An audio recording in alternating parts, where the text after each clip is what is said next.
Hi everybody, I'm David with Bolivar Live and welcome to another Ask Me About Bolivar, where we dive into the history, events, and businesses. And we're actually going to start off this week with a business and go from there because spring break's coming up. We've got a lot of events coming up, and then we've got the summer months. And so I want people to know exactly what the businesses are down here, what they have to offer, and also a little bit of history around them, about them, and meet the owners. So today we're with Keith Zahar, owner of Gulf Coast Market, the big store. And remember, if the big store doesn't have it, chances are you really don't need it. And it's really like that, Keith, isn't it? Well, I hope so. That's my goal. That's what we've been that's what we've been striving for, and the customers have kind of helped make that happen. So Let's talk about, and we're going to make it through Ike, but let's start about it talking, Dan, and how you ended up down here. well, that's this was Dan's idea. We were talking one day, and he said he was going to build a store down here, and I said, how big? And he told me, and I said, you think it'll work? He said, well, there's not one down there. I said, that's what I mean. And he said, well, no, I think it will. And so he proceeded to get it started, and started out about, I don't know, 13,000 square feet, and I was in the grocery business at the time. He was in building. Y'all worked construction. together at another We did. We business. started out when we were kids. We worked at the Gerlands on Highland Avenue out there by Lamar, and we've known each other since I think I was 17. He was 19. He's about a year and a half older than me, and he was working on a beer truck, hauling beer in, and he was a hard worker. And so I thought, man, we need hard workers. So talked him into coming to work inside the store, and he came to work with us there at the store, and we've been friends ever since. And so anyway, and he was telling me about, building this store, and so he got it open, and I was down here talking to him, just a few days after he opened it up, and I said, man, this thing, you trying to do this by yourself? He goes, yeah. I said, man, that's tough. He asked me if I was willing to come help him, and I said, yeah. I said, think you can afford it? He said, I'll figure out how. And so I came down just a week or so after he got it open, and been here ever since. And so it wasn't easy. I think the only reason we made it, we were like that kid that never fell off a bicycle till somebody told him about gravity. Everybody said we wouldn't, and they were right, but somehow we did. We struggled through the first 2 years. We weren't able to pay all our bills, but we paid all the employees and paid the taxes, and we got past the rough part. But I want to tell you, in the wintertime, when you saw 3 cars go by, that was a fairy line. Back then, there wasn't very many people here at all. That's where you stand out. You know all of them too, probably. Yeah. So it grew from there, and you expanded.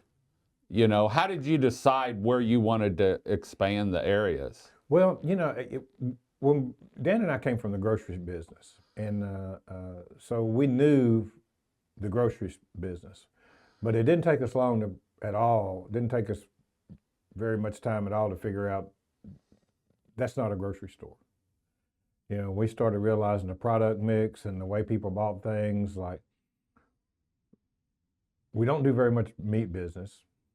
You would think that we do, but percentage-wise, we do less than half of what a normal grocery store does. But obviously, we do, real good and potato chips and bread, and Right. obviously we do, beer and some of those kind of items. Unfortunately, cigarettes and beer don't have a lot of markup in them, Right. and meat does. Yeah. So all of a sudden, we've got a mix that's not good for profit. Right. So we've got to figure out, well, man, how do we Build your profit how up. do we build profit? We've got decent sales, so we we meandered our way through it and figured out how to make a little money out of it. But we never really were getting rich. But we were able to pay the bills and get the thing off the ground. And then we figured out we could sell general merchandise. And as time went along, customers were asking us for things. And anytime somebody asked us for something, we put it in and gave it a try. Well, and I know whenever I had my problems with my blood sugar, and you said, hey, if there's something you need, let me know and I'll get it that you can eat, because there's just one of you, but there's a whole lot more people down here that are diabetics. And I know you've been good on, several people have made comments to me, even now, they ask you for something and you do everything you can to get it in the store. There's two ways we decide what we're going to carry. The main way is if people ask us for stuff. The second way is we just added 100 new items to the store this week. Once a year or twice a year, we'll come in and pick the top 100 items that are moving, out of our warehouse, and we'll check to see if we've got them yet. And if we don't, You'll put them in. We'll work them in, and we'll delete the bottom, 100 items. Okay. Or we'll look through our warehouse, and if we haven't sold a case in a year, it's time to get rid of it. That the customers are tired of that item, or they just don't move anymore. Mm-hmm. If you can't sell 12 packages of one item in a year, unless it's a specialty item, Yeah. Then it's time for it to go, and or less sometimes. But we've seen items that didn't move one. We'll mark them. Maybe you'll see buggies in stores, of all stores, where stuff's marked down and gone. That's what everybody does. Yeah. They just mark it down and get rid of it. It's a dead item. People are tired of it. And but what I was going to say was, we had to figure out other ways to make money. So we started working in gift shop items, general merchandise, and that stuff started selling real well. And there really wasn't much of that down here. And then one day, I told Dan, I think the kind of items that people are asking for, I think we can get from Ace Hardware or one of the hardware warehouses. And I don't know if you remember Dabney from Seaside Lumber, but he convinced me to go to Handy Hardware out of Houston. So I went over to Handy and talked to them, and we used Handy first. They've since gone out of business, but we used them and put in a couple of aisles of hardware, and took off, for a little grocery store. In fact, until they opened up Sherwin-Williams down here, we were number one in paint sales. And they told me, a lot of the hardware stores down told me, you can't sell paint. I didn't see any brick houses down here, so I thought, well, you're gonna try. I'm gonna try. Maybe I can't, but we sold quite a bit of paint the first few years.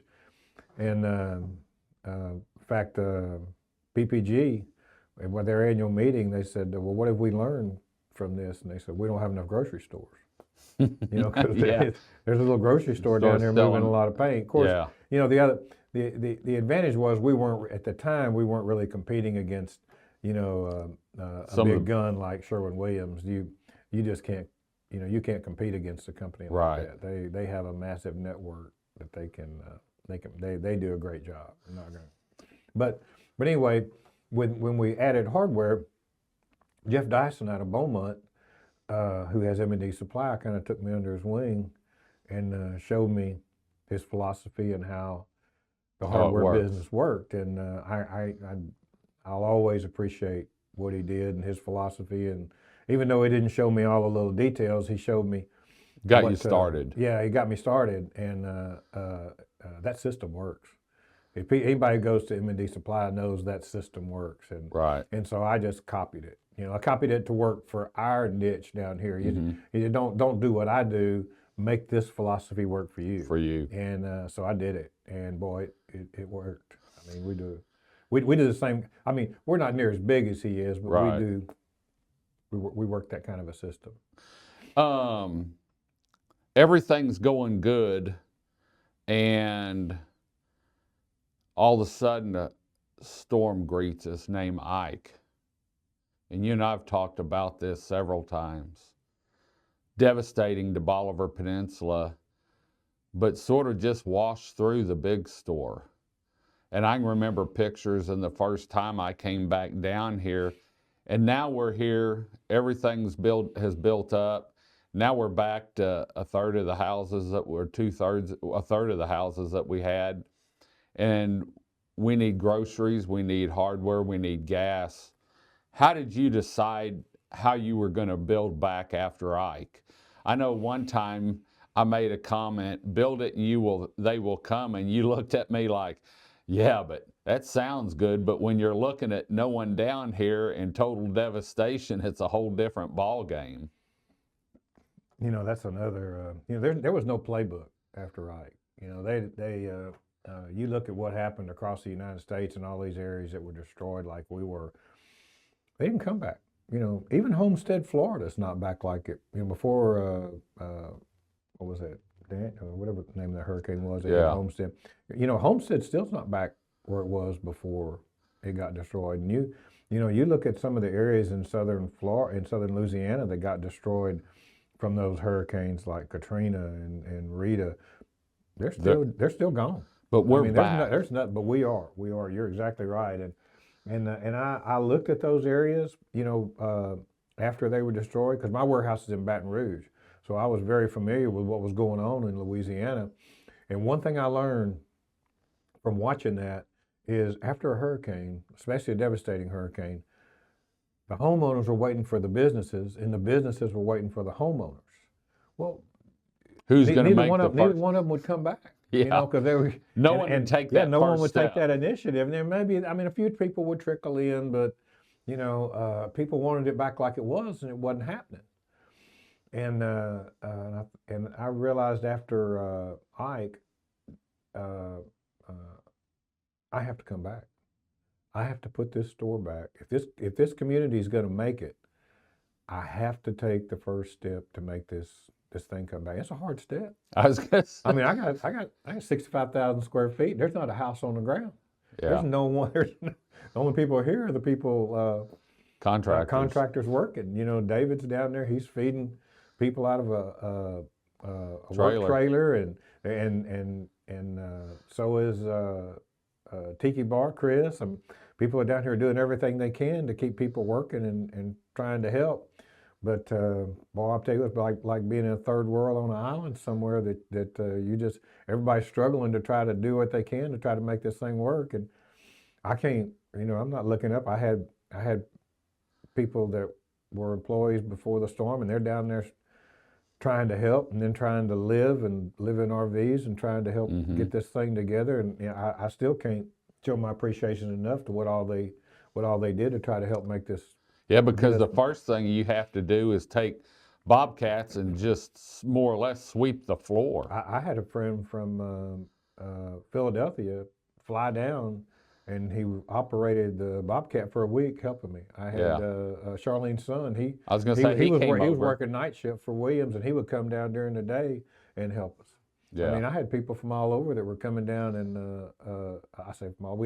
I had several people come down and help us try to help get this store back together. I mean, besides the employees that were working here. So how'd you decide, because you built back your store probably the opposite direction it started.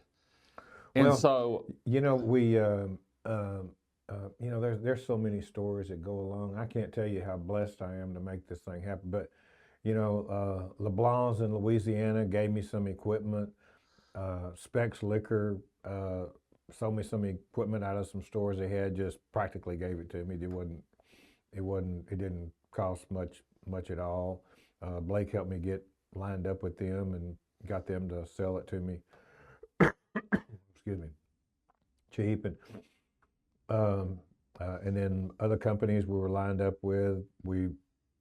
So what we did, the least damaged area in the store was where hardware is now. So we put a wall up, and we had a walk-in cooler from Specs. So we put that up. We were able to carry some refrigerated items. We bought a few, went down to Lowe's, bought a few freezers, just chest type freezers where we could carry a little bit of frozen stuff. And we took half of that hardware section and put in like a big convenience store. And the other half we put in hardware. Because that's what they needed down here to Yeah, rebuild. exactly right. That's what they needed, and I needed sales. We put that in probably early January.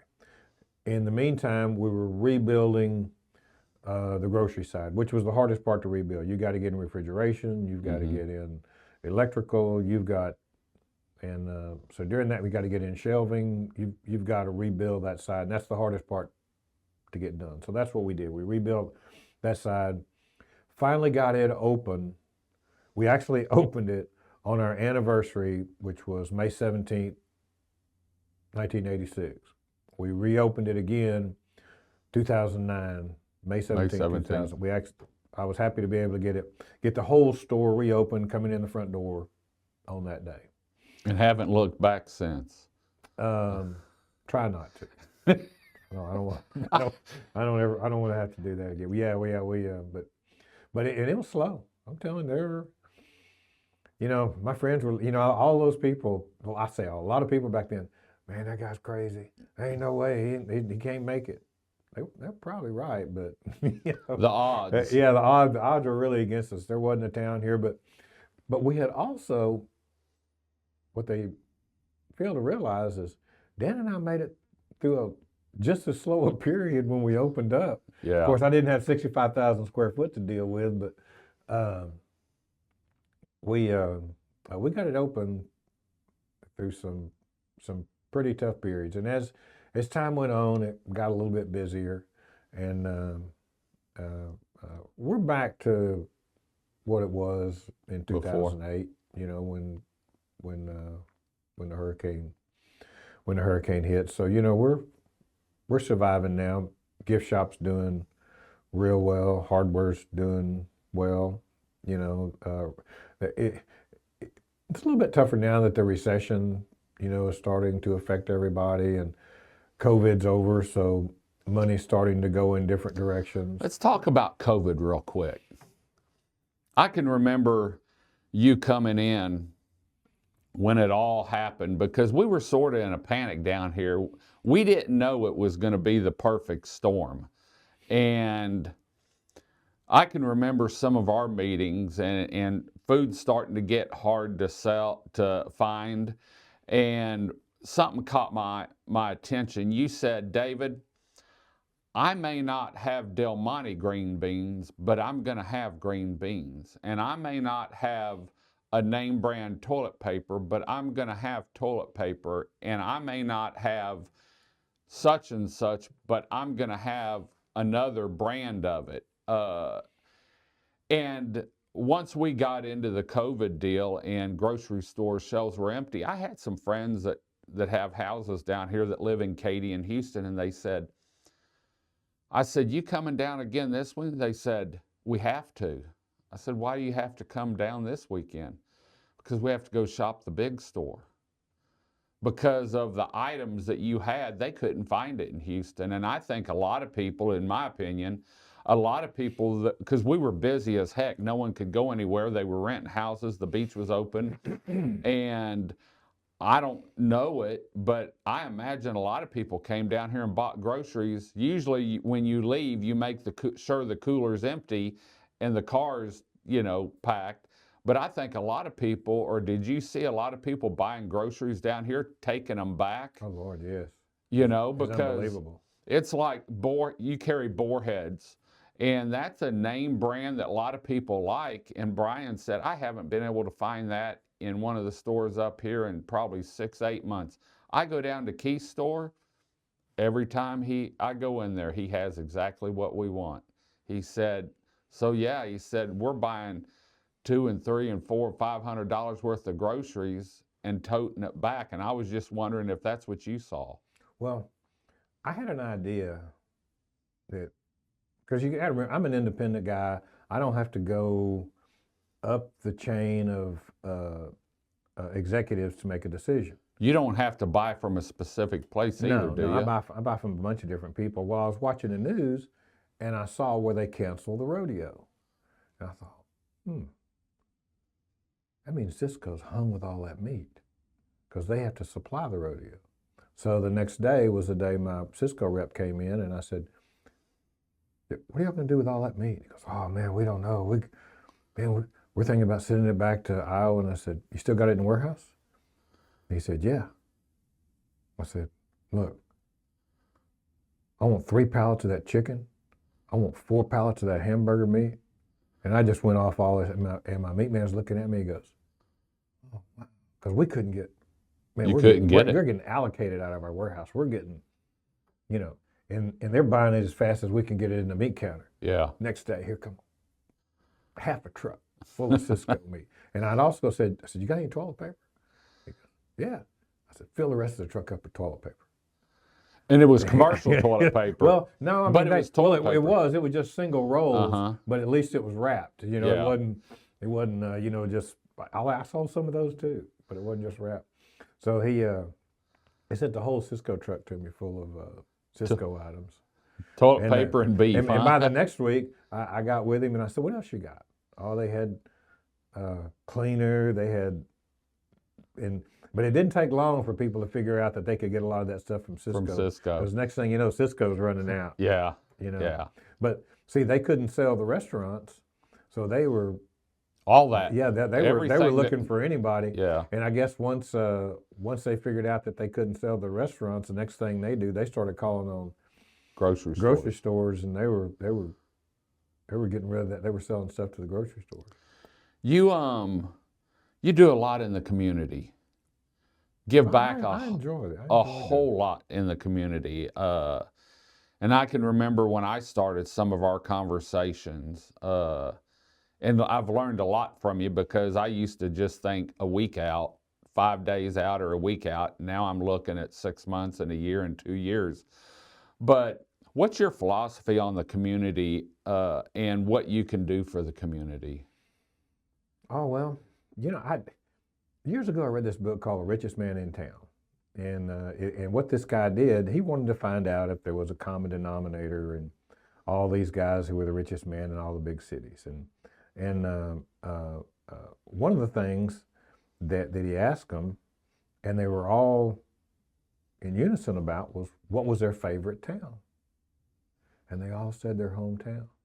And I thought about that, and I thought, you know what, I know exactly what they mean. Because that's the people you're around, that's the people you care about, that's the people you want to do things for.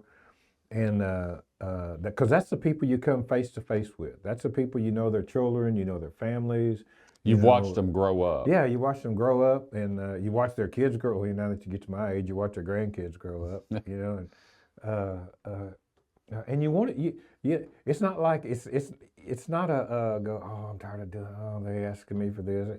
No, you enjoy doing it. You enjoy watching, the fruits of what you've done, be able to do something for somebody else and watch. And sometimes you can't go to all the events, but you're still giving. You got to be a part of it. And you enjoy being a part of it. Where do you see the big store in 10, 15 years? I hope I'm here to see it in 10 or 15. So do I. No, but no, I think, bar a storm, I think we're fine. What about the community in 10 or 15 years? Well, we've gone through a growth spurt, but it's slowing down now. And that's what happens. I've seen that happen maybe 3 or 4 times here since I've been here. They'll, in the early '80s, they moved from beach cabins to beach homes, and then there was a spurt, and then the oil boom died, and everybody was, we had that, where, you couldn't, they had financed all those beach houses, and then they couldn't sell them, and that's the only time I ever actually saw where the prices of beach houses actually fell.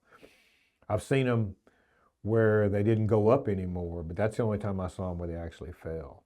And then, and I think we're in in a point right now where interest rates are so high that people aren't purchasing them. Now, cash prices, people are still paying cash for beach houses, but I think the interest rate right now is holding people from buying. But I see that easing pretty soon, and I think people will start purchasing more. I don't know that we're going to see that big growth like we saw in the past. Oh, it was 5 years. like I said. There's a lot, but when the economy picks up, and like we've seen lately, people are traveling. People are going to Central Texas.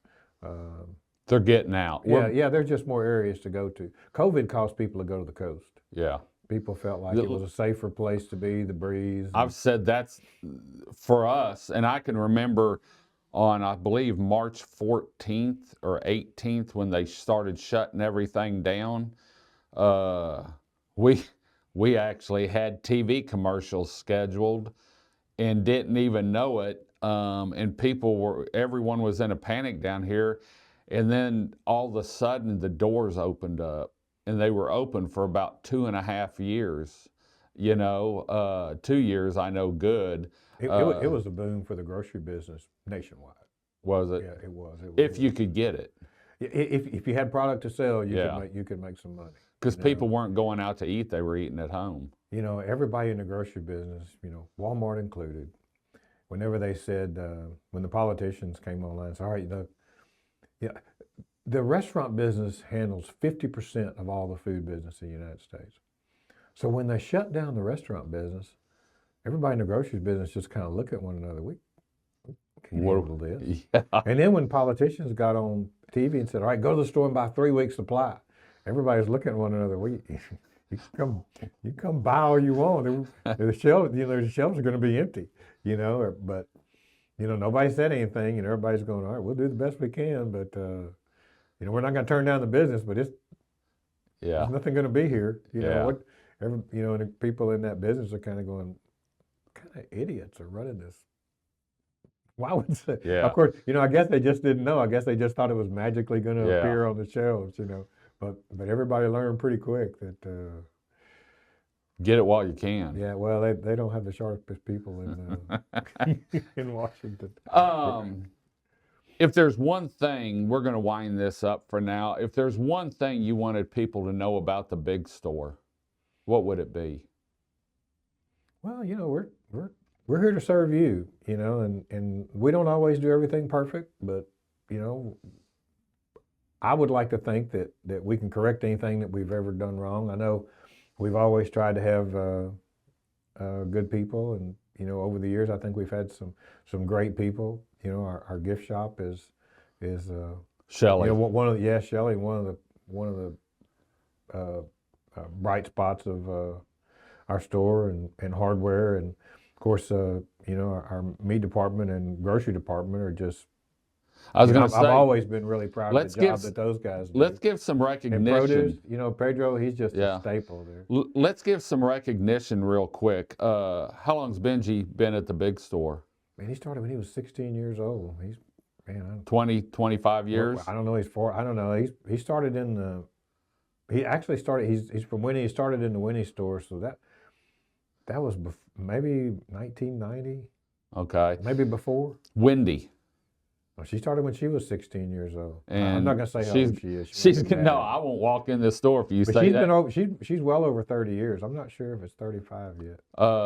You've got, well, we've got to say Joe, because Joe came on here in the last couple years, but he's sure, I don't know what you want to call it. There's several people there. Jones been there years, and Ruben's been there since he was 16, and Didn't been there Ruben, since he was 16. And Ruben started help build the store, didn't he? Was he one of the... that's how we got Pedro and Ruben. There was a guy named Ricky too, and we were pouring a slab out back, and when I needed some people to tie steel, and Dan shows up with a truckload of guys, and Ruben and Pedro and Ricky. And they're still there today. Ricky's not. Ricky left after Hurricane Ike. He's working at a store in China now. But Ruben and Pedro, and I think maybe Oscar. Of course, Oscar's gone now too. I don't know if Oscar. No, I think Oscar. And was then in Tim Bolivar. upstairs has been with you for a long time too, hasn't he? Oh, I've known Tim since he was 12 years old. We've been Yeah. friends since I were teenagers. Yeah, and I've seen that at some of the restaurants around here, like Brandy up at Stingery, and some of them up there, they've been there since for years and years, and Yeah, a so long time.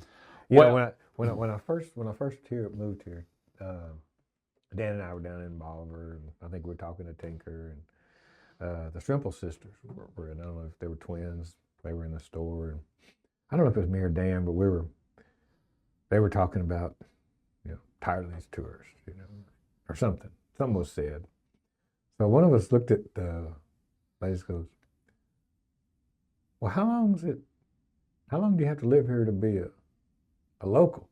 I mean, without missing a beat. She spun around and said, 5th generation. And I thought, well, she made a heck of a point. She wasn't going to bend on what it took to be a local. But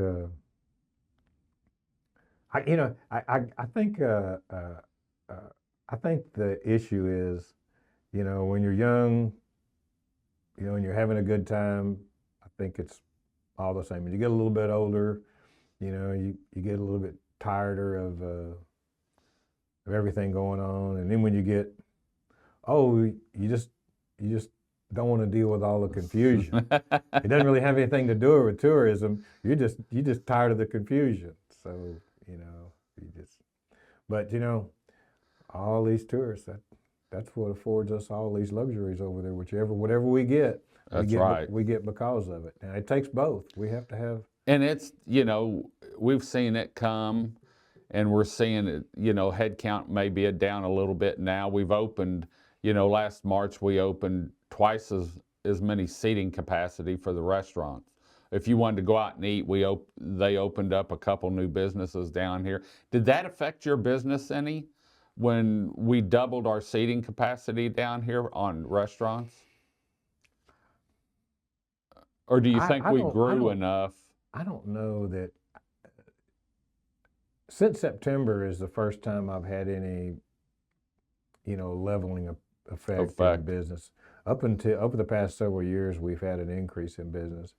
And we've had a lot more people down here too. Yeah, 23 but September, and I've looked across county-wide sales tax records. Galveston County has had,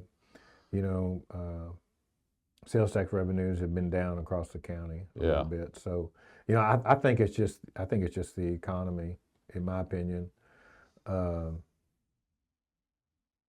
nationwide. Yeah. Well, Keith, thanks for joining us, and definitely thanks for everything you do in the community. And you are a big part of Team Bolivar and what we've been able to do over the years. If you're coming down, whether it's for a weekend getaway, week-long vacation, don't worry. You could come down here without a suitcase, and you can go to the big store and get the food you need. You can get the clothes you need. You can get the toothpaste, the fishing rods. More or less, if you lost your luggage on a plane, you can go to the big store and replace it, plus some. So the big store is located in the middle of Crystal Beach, Texas, 2385, I believe 2385 Highway 87.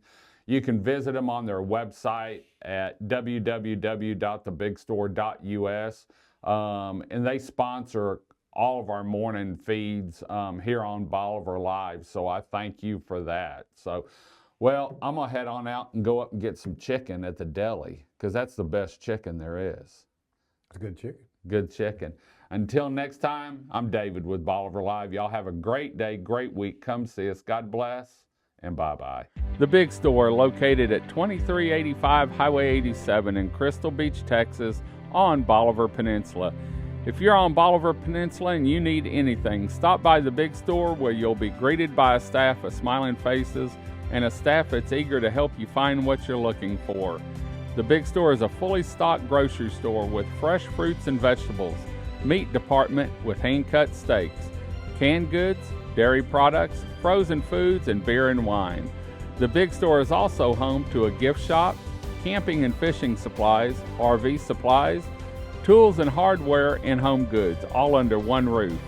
The Bolivar Peninsula Superstore, like they say, if the big store doesn't have it, chances are you really don't need it.